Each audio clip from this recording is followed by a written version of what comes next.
The 1994 film Wolf, it is subpar to say the least.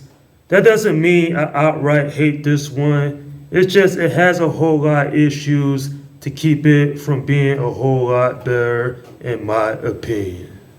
To be honest, I didn't know about this movie until recently, so I decided to check it out. And well, this was underwhelming to say the least. So the story of this one is that it follows an editor-in-chief named Will Randall. One night when he is driving from work, he ends up running over a large black wolf. While attempting to help it, he gets bitten in the process, and throughout the course of the film, it shows his transformation into the werewolf he will end up becoming. It's a shame I couldn't have enjoyed this more because basically this is office politics mixed in with the werewolf transformation that Will goes through. I don't know what it is. Maybe it's because the story wasn't written better. Maybe that it's not the typical werewolf movie that I'm used to. I wasn't expecting this to be outright horror. But still, at least if it was entertaining, I probably would have had a great time with this one. Not that I was outright bored with this, there were some moments that were intriguing, it just wasn't expanded upon enough. Nonetheless, not one of the worst horror films I have seen over the years, but at the same time, it has so many problems that it makes a lot of the scenes in this just not stand out as much as I wanted them to.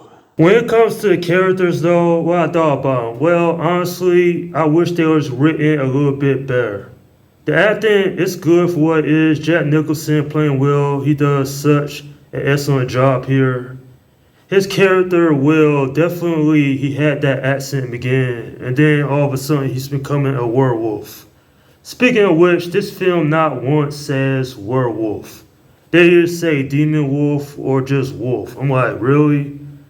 I don't really hate the screenwriting here, but a little bit more work probably would have made this overall better adventure in my opinion. Speaking of which, I thought that the chemistry between Jack Nicholson and Michelle Pfeiffer, it was decent. It wasn't that great, but at least it wasn't boring. Like they play off each other and they did the best they can with the material they had to work with. Maybe one of the reasons I didn't hear about this film for so long because people weren't really talking about it. At least the people I known throughout the years, they never brought this up. Like I literally discovered this film just by accident. I was looking for a werewolf movie to check out, and so I came upon this. But as far as villains go, I thought that James Spader did a good job playing Stewart. Definitely one of the most surprising things is that he becomes a werewolf himself. And then near the end of the film, him and Will have this big fight. Fight wasn't that great to be honest, but I did enjoy it. And this is kind of a plot hole, but Stewart is shot down by Laura. I was like, what? Did that gun have silver bullets? This is a different take on the werewolf lore, and I did respect that to some degree, but thing is, this don't feel scary. It doesn't have a whole lot of gore in it, which I don't mind because neither did the other two werewolf movies I reviewed before in the past, American Werewolf in London and The Howling. Those weren't gore heavy either. It was all about the character development. Maybe that's why, because those are better films overall. This here, it just feels like a middle of the road adventure. Anyway though, I did like the werewolf makeup, it looked great, and so was the cinematography. The music, thoroughly enjoyable. Nothing really iconic when it comes to the soundtrack here, but it was nice overall. At the end of the day, not a great werewolf film by far, definitely one of the weaker ones, but at least this didn't turn out to be a dumpster fire either. It's just that this is played with so many issues that I probably won't go back to rewatch this no time soon simply because there are better werewolf movies out there.